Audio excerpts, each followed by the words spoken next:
Assalamualaikum warahmatullahi wabarakatuh. Alhamdulillahi rabbil alamin. Wassalatu wassalamu ala asyrafil anbiya wal mursalin. Nahmaduhu wa nasta'inuhu wa nastaghfiruh. Wa na'udzu billahi min shururi anfusina wa min sayyiati a'malina. Man yahdihillahu fala mudilla lahu wa man yudlil fala hadiya lahu. Rabbi shrah li sadri wa yassir li amri wahlul 'uqdatam min lisani yafqahu qawli. Amma ba'd. Alhamdulillah, bersyukur pada Allah Subhanahu wa taala kerana dapat bersama pada malam ini. Insya-Allah pada malam ini saya akan bincang hadis yang ke-776 daripada kitab Al-Adabul Mufrad, iaitu hadis-hadis yang dikumpulkan oleh Imam Bukhari rahimahullah. Hadis 776 berkait dengan bangunan. Tajuk yang dibuat oleh Imam Bukhari, bab yang ke-334 ni berkait dengan bangunan yang rumah lah. Maksud bangunan di sini adalah rumah yang dibina oleh para sahabat di zaman Rasulullah sallallahu alaihi wasallam. Jadi untuk membicarakan tajuk ini, Imam Bukhari kemukakan dua riwayat. Sebelum saya pergi terus kepada hadis, sedikit maklumat berkenaan dengan tajuk ini. Tujuan Imam Bukhari rahimahullah kemukakan tajuk ini ialah untuk menyatakan tentang kehidupan yang sederhana di kalangan para sahabat, tokoh-tokoh sahabat, bahkan Nabi SAW sendiri dari sudut kita kata binaan rumah yang didiami oleh Rasulullah dan isteri-isteri dia sebenarnya sangat sederhana. Sangat sederhana. Bahkan rumah-rumah sahabat setengah-setengah itu lebih besar, lebih mewah, lebih cantik daripada rumah Nabi sallallahu alaihi wasallam. Ini untuk menunjukkan kesederhanaan hidup yang telah dididik oleh Rasulullah terhadap isteri-isterinya. Baik, hadis pertama, an Muhammad bin Hilal annahu ra'a hujara azwajin Nabi sallallahu alaihi wasallam min jarid masdurah bimasuh asy-sya'r. Fas'altu an baiti Aisyah فقال كان بابه من وجهة الشام فقلت مصراعا كان أو مصراعين قال كان بابا واحدا قلت من أي شيء كان قال من عرعر أو ساج.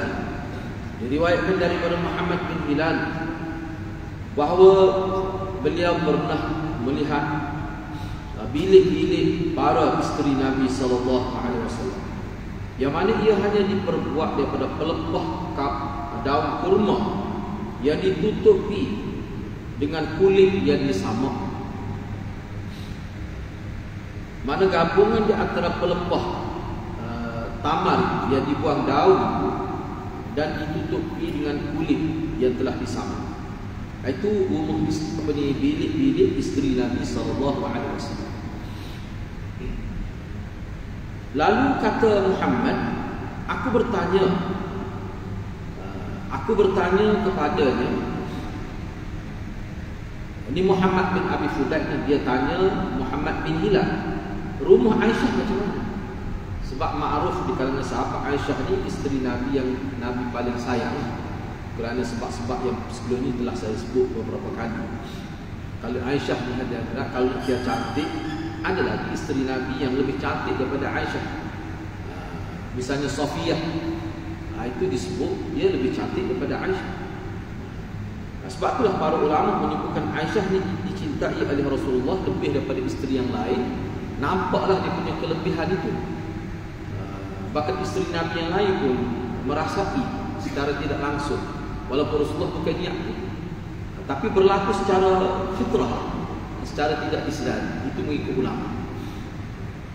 Sebab apa? Sebab Aisyah ni banyak sangat kelebihan dia. Bahkan dengan saya tu ada beberapa buah kitab disebut bagaimana peranan Aisyah, khususnya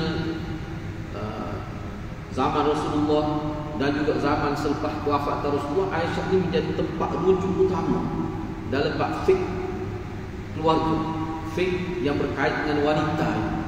Jadi tempat rujuk. Misalnya nak tanya tentang cara mandi wajib, aku tanya Aisyah. Banyak kita jumpa dalam riwayat begitu. Berkenaan Nabi kencing berdiri ataupun duduk, sebab berlaku khilaf di kalangan sahabat. Aisyah dirujuk pada Aisyah juga.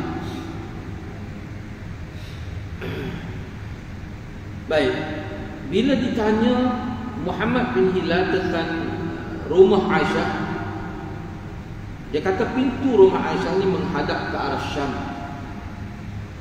Aku tanya lagi, rumah dia tu ada pintu tu, ada dua daun pintu tu atau satu saja?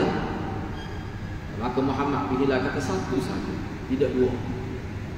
Lalu aku bertanya lagi, rumah Aisyah tu diperbuat daripada apa? Maka Muhammad bin Hilal kata diperbuat daripada kayu biasa, kayu ar-ar ataupun kayu jati. Dia punya struktur dia. Kemudian daripada kulit. Dan rumah Aisyah ni pun sebenarnya kalau kita tengok dalam hadis, dia punya bumbung terendah saja. Padahal zaman Arab dia rumah tu sepatutnya tinggi lah. Ini isyarat kepada kesederhanaan. Sebenarnya hadis ini telah kita bincang dalam sesi sebelum ini. Jadi poin utama yang hendak disampaikan oleh Imam Bukhari daripada hadis ini adalah untuk menyebutkan tentang kehidupan yang cukup sederhana. Sebagai seorang pemimpin tertinggi Madinah pada waktu itu, sepatutnya Rasulullah ni kalau dia nak apa pun, nak minta apa saja, bersahabat ke bagi. Kadang-kadang sahabat menawarkan kepada Rasulullah untuk beri itu, beri itu. Tapi Rasulullah tak, Rasulullah kata aku tak perlu. Ada lagi orang lain yang lebih perlu. Itu sikap Nabi. Bahkan Nabi SAW bila dia berkahwin dengan Aisyah, sebenarnya mas kahwin itu hutang, tidak baik sebab Nabi tak ada duit. Cuma bila Nabi berhijrah ke Madinah, Sayyidina Abu Bakar bagi pinjam 500 dirham untuk Nabi beri kepada Aisyah sebagai mas kahwin, untuk membolehkan dia tinggal sebumbung. Selepas itu Rasulullah bayar. Begitu juga ketika nak hijrah, unta yang disediakan oleh Sayyidina Abu Bakar itu Rasulullah bayar juga. Bila Rasulullah ada duit selepas beberapa tahun, Rasulullah bayar balik. Walaupun Abu Bakar suka nak terima, tapi Rasulullah dia suka, dia tidak mahu mengambil kesempatan daripada orang bawahan dia. Sebab sahabat Nabi ni, kalau Nabi minta apa saja dia akan bagi. Kerana cinta kepada Rasulullah, sayang kepada Rasulullah. Tetapi Rasulullah tidak ambil kesempatan. Begitu juga dalam kisah ni, kalau kita tengok kenapa sahabat Nabi cukup cinta, sayang, sangat segala-galanya untuk Rasulullah. Selain daripada dia ke Rasulullah, sikap Rasulullah, kehidupan yang tampak, yang ada pada Rasulullah itu sangat sederhana. Ini sebagai contoh. Sebab kalau kita tengok pemimpin, biasalah kita ada pemimpin. Kalau tengok rumah dia, kadang-kadang ingat ke masjid besar. Biasalah pemimpin ni. Tengok tu macam bila istana. Saya pernah tengok rumah dia ni rumah agak di satu kawasan Peranginan. Kalau kampung masuk dalam pendalaman, rumah 3 tingkat, strukturnya daripada simen, kemudian dindingnya semua daripada cermin. Cantik kan? Malah di tengah-tengah masyarakat kampung itu, di kawasan air terjun, kawasan Latar. Terkejut saya tengok. Kata, saya tanyalah masyarakat. Dia kata ni rumah wakil rakyat. Sepenggal sahaja jadi wakil rakyat. Rumah dibuat daripada cermin 3 tingkat. Sama tinggi dengan pokok kelapa. Itu biasa. Kalau itu biasa, boleh kata walaupun bukan semua tapi biasa. Kalau zaman Sayyidina Umar, kalau kita baca sejarah Sayyidina Umar semasa dia menjadi khalifah, orang yang dia nak lantik jadi memegang jawatan dalam hierarki, apa yang kita kata kerajaan itu, dia minta supaya diisytiharkan harta. Maknanya harta pemimpin itu ada maklumat dalam pejabat kerajaan. Rumah dia macam mana sebelum dilantik. Pernah berlaku satu kes seorang pegawai dia tidak disebut nama. Ni maklumat ini saya petik dalam ensiklopedia Sahabat yang ditulis oleh Profesor Mahmud Al-Misri. Dia kata apabila pemimpin ini selepas dia menjawab jawatan itu tak sampai setahun, tiba-tiba rumah dia jadi 2 tingkat. Asalnya 1 tingkat kan. Bila Sayyidina Umar tahu, Sayyidina Umar minta supaya dirabuhkan bahagian tambahan dan dia dilucutkan jawatan. Dan Sayyidina Umar kata kepada dia, Aku bertegas dalam masalah ini supaya kamu tidak bermasalah di hari akhirat dan aku tidak disa'al oleh Allah. Sebab aku ni ketua nombor 1 dalam kerajaan. Sebab itulah Sayyidina Umar, seorang yang sangat kaya, tiba-tiba tidaklah jadi miskin, cuma habis harta kerana agama. Adik hadirat, kalau kita baca sejarah, dia habis harta ni untuk dakwah keluarga dia. Panjang ceritalah kalau kita sebut. Tapi Sayyidina Umar ni antara sahabat Nabi yang banyak berdakwah kepada keluarga, sehingga ramai keluarga dia itu masuk Islam. Salah satu caranya adalah dengan memberi hadiah. Kalau ada orang muhajirin di Madinah nak pergi ke Mekah, dia akan kirim hadiah kepada keluarga dia yang belum Islam. Tujuannya apa? Untuk taklif, untuk melembutkan hati keluarganya. Jadi maknanya Sayyidina Umar itu walaupun dia belum Islam, lama dah belum Islam, pegang jawatan utama pemimpin khalifah, tetapi dia tidak lupa pada keluarga dia. Jadi silaturahim itu menjadi punca keluarga dia minat kepada agama. Sebab itulah hadirin secara umumlah kita sebut, mana pemimpin kalau dia tampilkan kehidupan yang mewah, rakyat akan benci, rakyat akan sedih, rakyat simpan perasaan tak senang itu. Ini masalah. Jadi cuba bayangkan macam mana rakyat mendoa kebaikan kepada pemimpin. Itu yang dimaksudkan di sini. Jadi Nabi ini sentiasa didoa. Sahabat-sahabat yang menjawab jawatan ini sentiasa didoa kebaikan. Sebab apa? Sebab hidup mereka cukup sederhana. Cukup sederhana. Baik. Hadis yang kedua, an Abi Hurairah qala Rasulullah sallallahu alaihi wasallam, la taqumu as-sa'ah hatta yabniya an-nas buyutan yushunha washyal marahil. Qala Ibrahim, yani as-thiyab al-mukhattatah. Daripada Abu Hurairah ia berkata, Rasulullah sallallahu alaihi wasallam telah bersabda, tidaklah akan berlaku kiamat sehinggalah manusia membangun rumah-rumah mereka dengan menghiasinya dengan hiasan bagaikan menghias baju marahil. Kata Ibrahim, baju marahil mana baju yang bercorak-corak, baju yang ada corak, ada lukisan. Ini isyarat pada baju yang dipakai oleh orang yang kaya.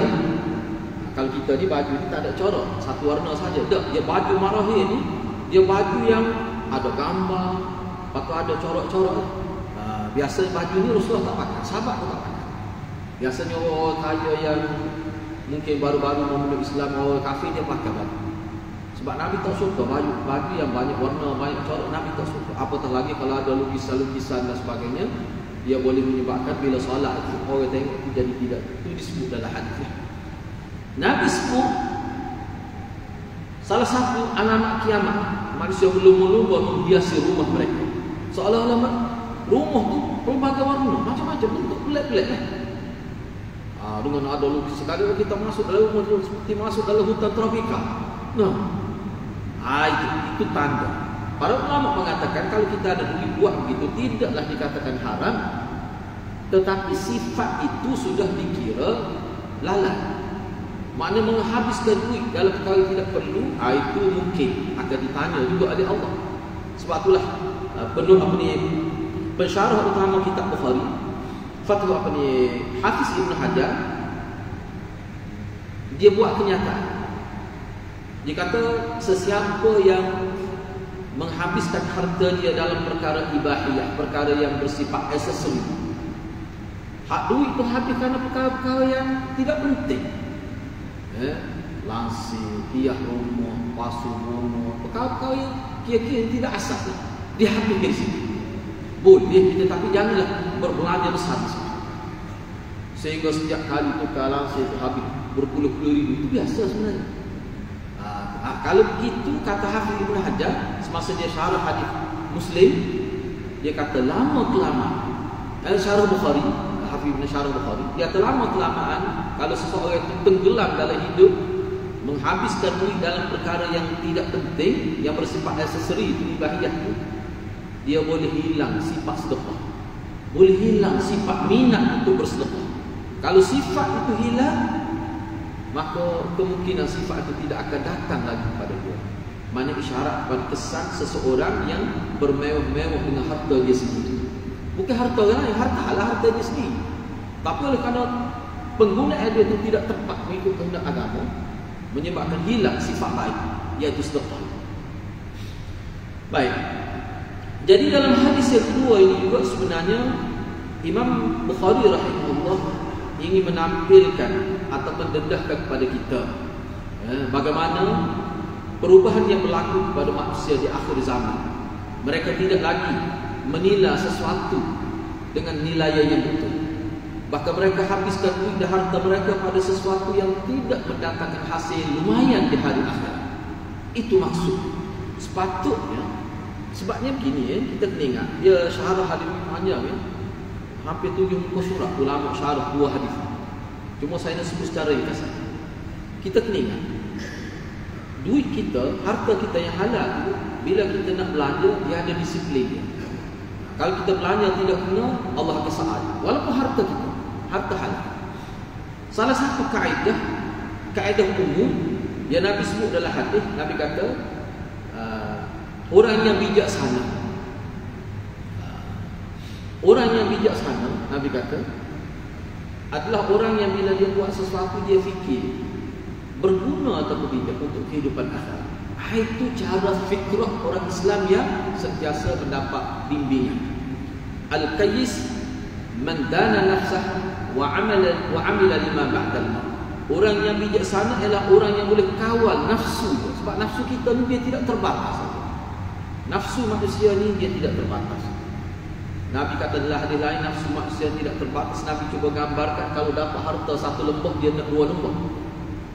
Kalau boleh harta 2 lembah, dia nak harta 3 lembah, 3 wadi. Dan kehendak itu akan berhenti apabila tanah masuk dalam bumi. Maksudnya orang itu mati baru hilang kehendak nafsu. Mana nafsu manusia dia akan ganggu kehidupan akhirat kalau tidak dikawal dengan betul. Kena ingat nafsu dalam diri kita ni kalau kita tidak kawal dia jadi liar, dia boleh merosakkan kehidupan akhirat.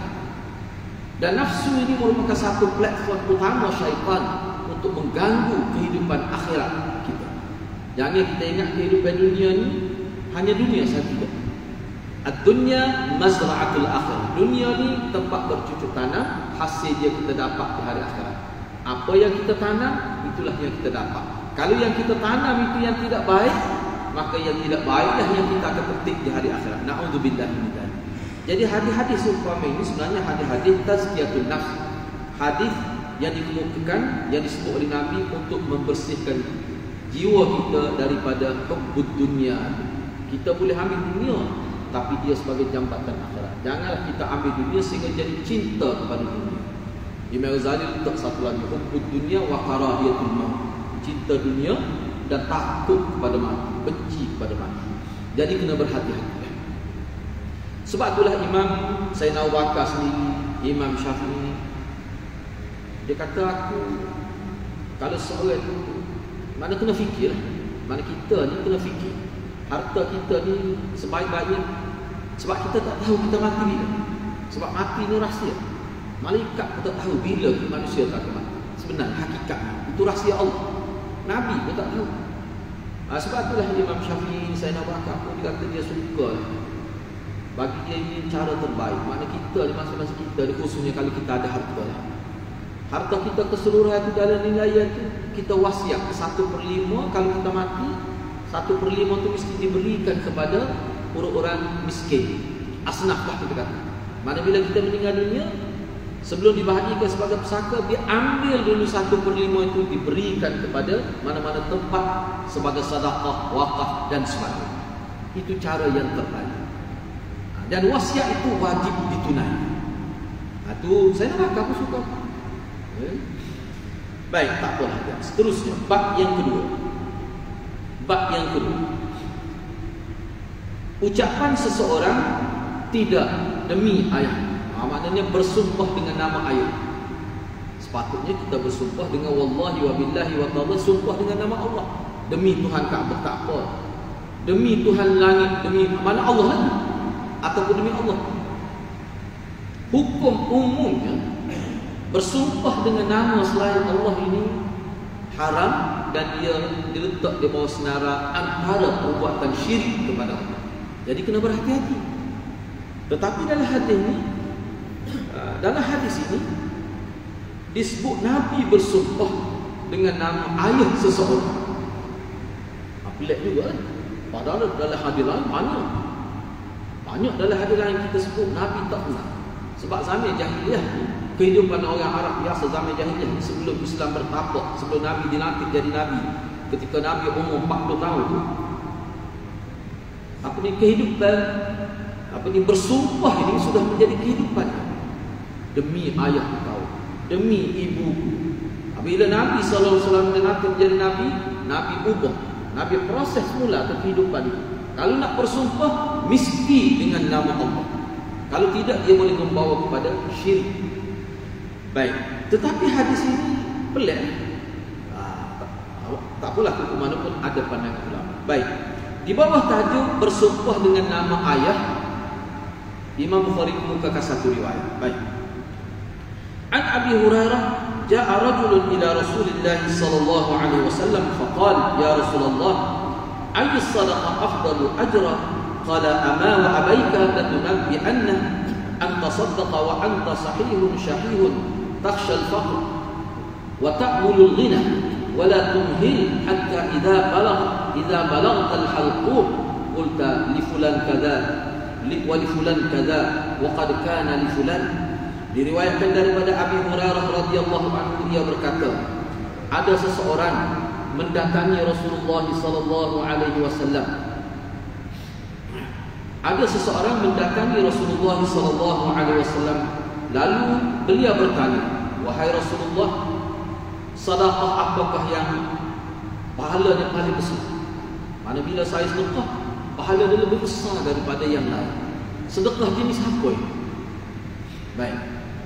Maka Nabi menjawab, demi ayah engkau. Nabi bersumpah dengan ayah orang yang bertanya. Demi ayah engkau. Ini jadi satu perbincangan penting. Selepas ini kita akan bincang. Jadi Nabi jawab, demi ayah engkau, pasti aku akan jelaskan kepada engkau. Engkau bersedekahlah pada ketika engkau berada dalam keadaan paling sihat. Engkau bersedekahlah pada ketika engkau berada dalam keadaan paling sihat. Dan pada waktu itu kamu sangat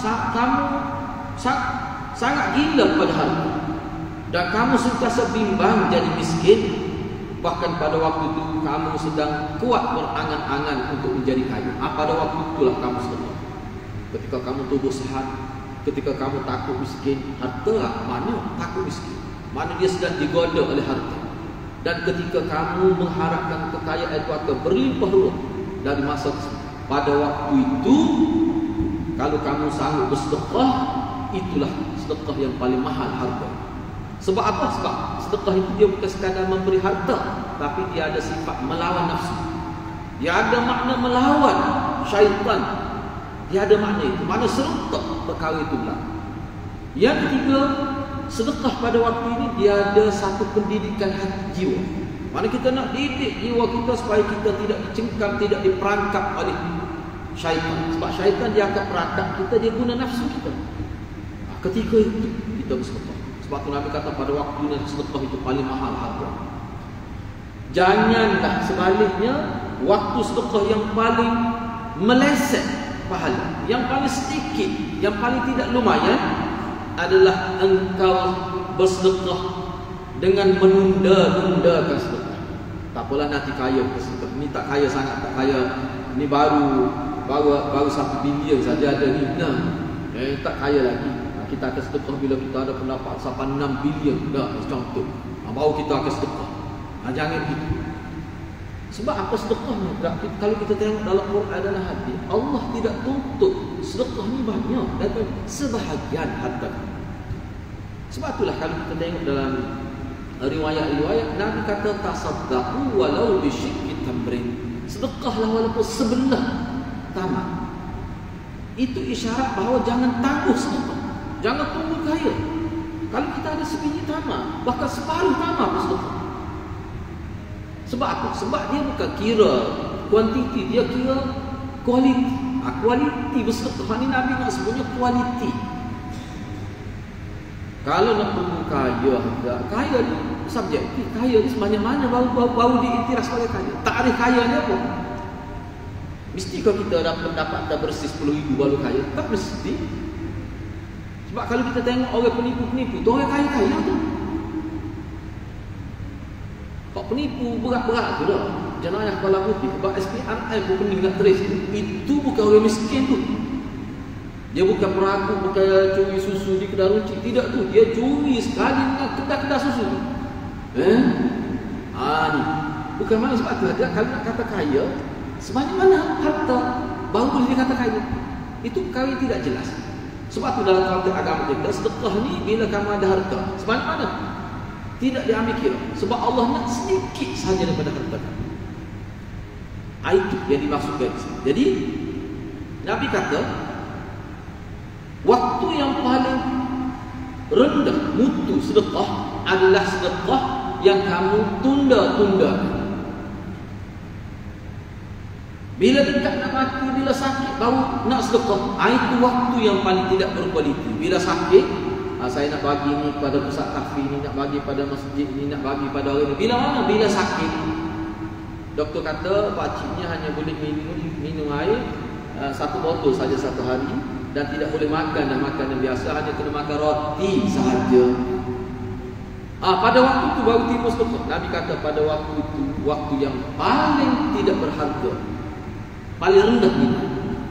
Jadi waktu yang paling mahal nilai sedekah adalah ketika kita sehat, ketika kita mengharapkan kekayaan, ketika kita gila kepada harta.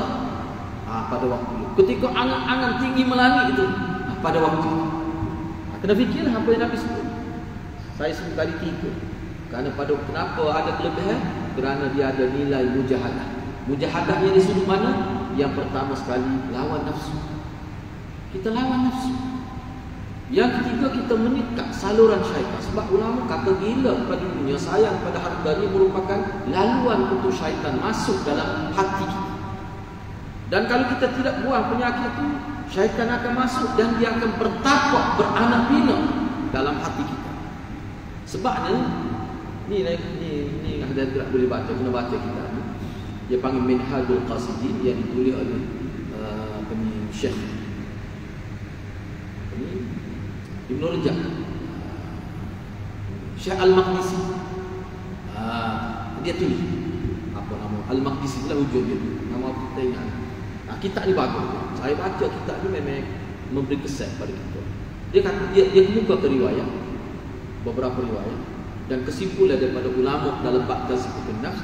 Dia kata syaitan ni dalam isu syaitan masuk dalam tubuh kita ni memang Nabi sebut dia boleh masuk. Dia boleh masuk. Bahkan dia masuk melalui saluran darah kita. Dia boleh pergi sampai ke hati nurani kita. Memang dia boleh. Kejadian dia tinggi. Cuma cara untuk kita sekat supaya syaitan tu, kalau dia masuk tu, dia tak boleh buat apa. Masuk sekejap, dia kepanasan, dia akan terus keluar. Dengan cara mana?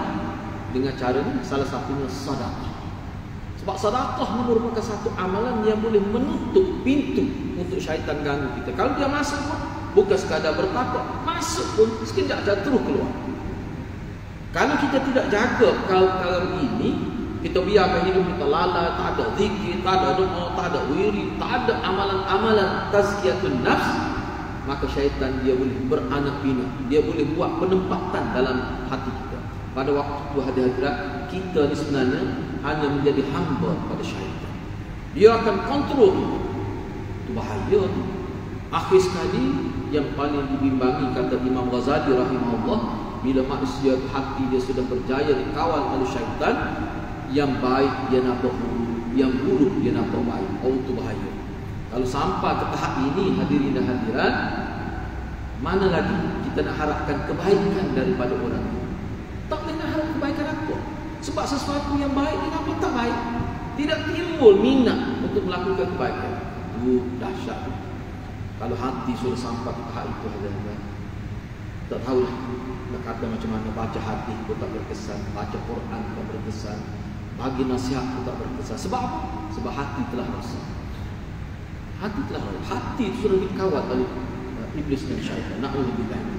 Jadi salah satu caranya, ni maknanya dari hadis ni saya sebut tadi, maknanya cara nak lawan syaitan. Dalam Quran aku sebutkan bahawa syaitan tu aduwwun mubin. Syaitan tu bagi kamu tu musuh yang nyata. Musuh yang nyata yang tidak ada waktu rehat. Kita kata kalau musuh-musuh yang lain, musuh politik ke, tak bahas kita ni musuh pilihan raya dah kan. Dia ada istilah tu, musuh politik, musuh perniagaan, macam-macam musuh ni. Kadang-kadang jiran boleh jadi musuh. Sepatutnya tidak begitu. Tetapi kelemahan-kelemahan manusia, macam mana? Kadang-kadang adik-beradik menjadi musuh. Musuh tu dia tidak fikir untuk merosakkan kita 24 jam. Mesti ada waktu dia tidur, ada waktu dia makan, ada waktu dia ke bilik air. Dia tidak boleh. Musuh, kalau kita kata musuh politik, musuh perniagaan, dia tidak akan fikir tentang kita 24 jam. Tetapi musuh yang dikatakan iblis dan syaitan ni 24 jam. Waktu kita salat tahajud pun dia ganggu, waktu kita tidur pun dia ganggu, semua dia ganggu. Yang dia naknya setiap perbuatan kita tu jangan berkait dengan sunnah Rasul. Setiap perbuatan kita tu jangan berkait dengan kehendak Allah dan Rasul. Itu dia syaitan. Kamu boleh salat tapi salat dalam keadaan lara. Kamu boleh sedekah tapi sedekah dalam keadaan yang tidak ada keuntungan. Kamu boleh sembahyang tapi sembahyang tu hanya sembahyang zahir saja. Kamu boleh puasa tapi puasa hanya dapat lapar dan dahaga saja. Itu yang dia ni. Takkan hanya itu. Zahir nampak buat agama, buat amalan tapi tak dapat apa. Di sinilah hadirat kita dapat panduan daripada Nabi. Kalau kita nak selamat, kita kena ikut sunnah Rasulullah. Tak, jangan kita gini, kalau bahasa mudah saya boleh sebut. Seseorang manusia tu walaupun secerdik mana, segunung, setebal bukit, kita kata PhD dia kata dia tak akan selamat nak lawan syaitan. Tak akan selamat. Kecerdikan manusia semata-mata kalau dia nak lawan syaitan tak mampu. Sebab syaitan ini hadirat dia lebih lama daripada Nabi Adam. Sebelum Nabi Adam dia sudah ada pengalaman cukup hebat. Bahkan Nabi sebut dalam hadis Mishkat, Nabi kata iblis adalah ketua, tentera dia adalah syaitan. Iblis ni ketua, sah kepimpinan. Jadi yang menjalankan misi iblis adalah syaitan. Nabi sebut Putrajaya dia di tengah laut. Putrajaya lah kita kata, pusat pemerintahan. Syaitan ni dia buat laporan kepada ibu pejabat dia di tengah laut, yang mana pejabat itu dikawal oleh iblis itu setiap hari laporan. Bahkan dia mesyuarat setiap hari dalam hadis itu. Apa maksud? Maksudnya iblis dan syaitan ini dia tidak lalai dalam nak merosakkan manusia. Dia fokus betul. Dia tak buat kerja lain. Kerja dia hanya bagaimana nak supaya manusia ini sentiasa rugi di dunia. Itu target. Datang ke masjid pun boleh dosa, tak boleh pahala. Kenapa? Sebab kita tidak ikut sunnah semasa berada di masjid. Mula-mula langkah nak masuk masjid sudah buat dosa. Pijak selipar awak. Pijak selipar. Itu pun dosa. Yang kau boleh pahala. Tak boleh. Dia boleh pahala pijak selipar. Setengah orang itu selipar apa itu masjid. Selipar yang khusus.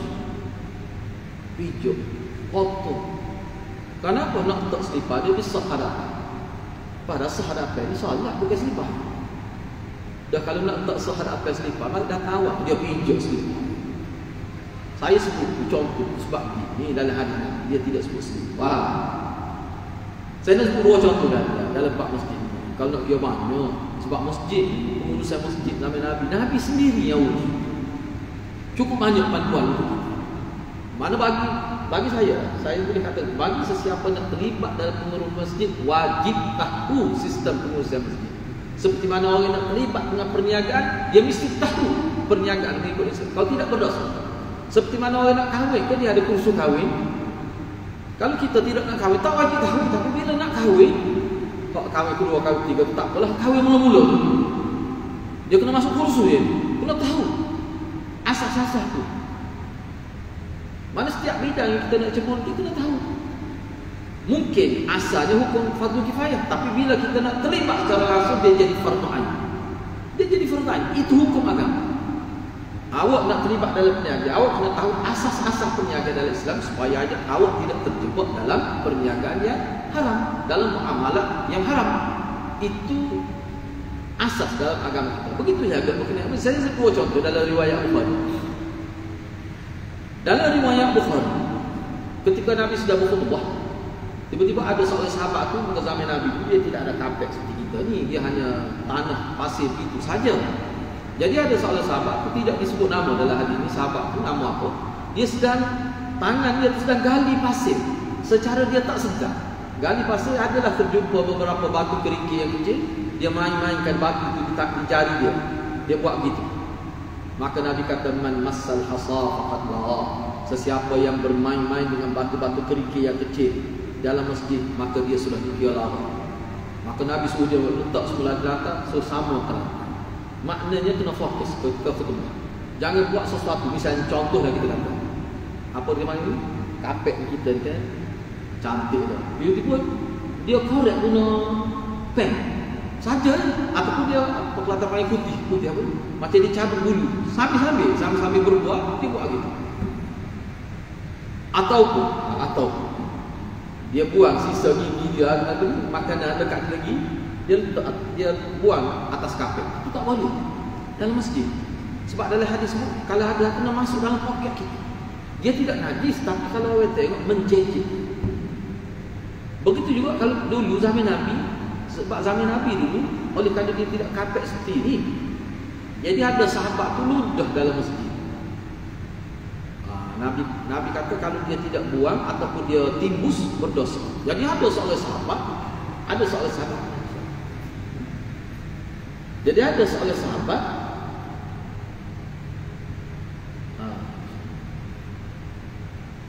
Saya sambung selepas ini sekitar 5 minit. Kita bagi laluan untuk Isya, azan Isya.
saya ambil beberapa minit. Jadi dalam kisah yang kedua yang saya sebut tadi, ada berlaku pada salah sahabat Nabi. Selepas dia salat Isya tu, dia meludah dalam masjid. Meludah ke mana? Di tanah pasir lah. Sebab dia masing-masing sahabat dia bawa sajadah sendiri. Dia tak ada sejarah, dia salat atas pasir itu. Tiba-tiba sahabat itu bila dia meludah tu, dia terlupa untuk timbuskan dia punya air ludah dia. Bila dia balik ke rumah, tengah malam baru dia tering.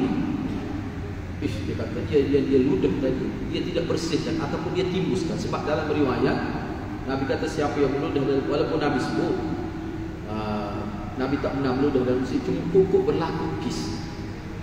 Sudah salat nak meludah, ada keperluan lah di situ. Tiba-tiba ada kehendak ataupun nak buat macam walaupun setengah-setengah sahabat tu dia sedia kain sapu tangan lah. Dia ludah di kain sapu tangan, kemudian dia masuk ke dalam poket dia, balik dia basuh lah. Tapi ada berlaku di sahabat yang tak bawa tisu ke ataupun kain sapu tangan ke. Nabi kata kalau dia nak meludah, kena pastikan arah yang tidak mengarah ke arah kiblat ataupun sebelah kanan. Tentu ada jiran di sebelah kanan kita dalam sahih. Begitu sebelah kiri, kanan, belakang, Nabi tak pernah di hadapan. Jadi apa kalau nak ludah juga, ludah di celah telapak kaki tu dan kamu timbus, sebab dia boleh kuislah kita dengan kaki dia boleh gali dengan kaki dia timbus. Nabi suruh buat. Tiba-tiba sahabat ini dia terlupa sebab dia meludah tu selepas dia salat, selepas Isya.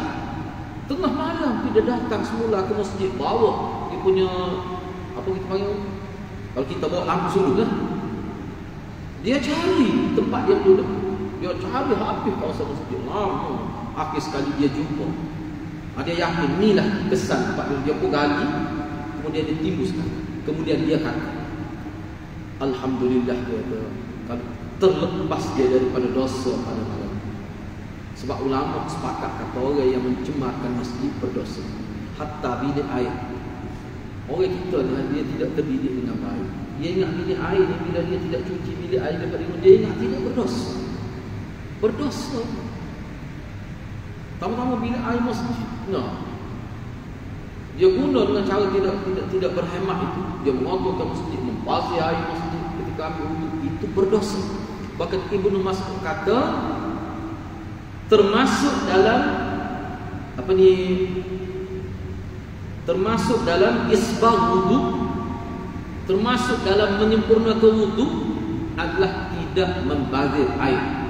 Bahkan sahabat pernah tanya, kalau kita ambil air di sungai kan, sungai yang mengalir, ada juga ke isu pembaziran? Nabi kata ada. Mana seseorang itu walaupun dia ambil air sungai, kira-kira dia tidak membazir zahirnya, tapi kalau dia ambil menggunakan air lebih daripada kadar sepatutnya walaupun air sungai, itu juga dikira membazir, kata Nabi SAW. Itu dalam riwayat yang sah. Jadi perkara itu kita kena jagalah. Air di masjid yang kita guna, dia lebih sensitif. Sebab bukan air milik kita, dia milik orang ramai. Kalau air di rumah kita pun tak balik. Sebab itulah hadirat ulama kita kata, anggota yang dibasuh ketika wuduk, kadar air yang kita guna hanyalah sekadar bila kita ambil air itu air bertitik.